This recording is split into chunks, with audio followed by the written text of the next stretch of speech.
A stone of mass 0.25 kg tied to the end of a string is whirled around a circle of radius 1.5 meter with a speed of 40 revolution per minute in a horizontal plane। एक यहाँ पर stone है, इसको यहाँ से बांध कर हम एक हॉरिजेंटल प्लेन में घुमा रहे हैं। तो इस प्लेन की इस सर्किल की रेडियस कितनी है 1.5 मीटर है। इस स्टोन का मास कितना है 0.25 kg है और 40 रिवोल्यूशन पर मिनट है। तो इसमें पूछ रहा है what is the tension in the string.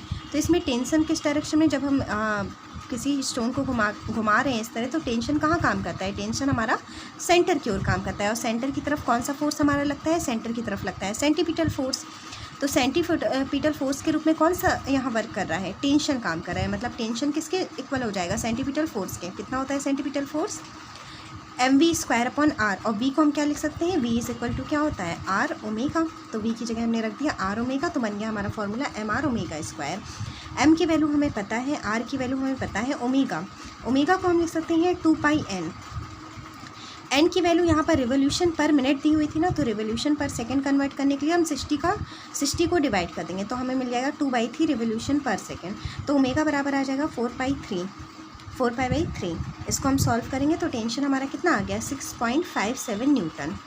अब इसमें पूछ रहा है what is the maximum speed with which the stone can be wheeled around if the string can withstand a maximum tension of 200 Newton.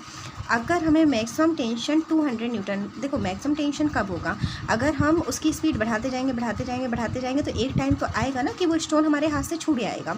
ये कब होता है, जब उसमें टेंशन बढ़ता रहता है। तो इसमें कह रहा है कि मैक्सिमम टेंशन जो हो सकता है इसमें 200 का न्यूटन का हो सकता है। इससे ज़्यादा अगर टेंशन बढ़ेगा तो वो रस्सी टूट जाएगी। तो उस समय कह रहा है कि जिस समय हमारा टेंशन 200 न्यूटन होगा तो उस समय इसकी स्पीड कितनी होगी। अब टेंशन मैक्सिमम कैसे कर सकते हैं, उसकी स्पीड बढ़ा कर सकते हैं। तो पहले तो स्पीड कितनी थी हमारे पास 4π/3 रेडियन पर सेकंड थी, तो उस समय टेंशन हमारा कितना आ रहा था, केवल 6.57 न्यूटन। तो इस टाइम पे तो रस्सी टूटी नहीं होगी। फिर हमने टेंशन बढ़ा के कर दिया 200 न्यूटन, तो इस समय पूछ रहा है कि उसकी स्पीड कितनी हो जाएगी। तो फिर से हमने ये फॉर्मूला लगा दिया, Tmax = mr ओमेगा मैक्स का होल स्क्वायर।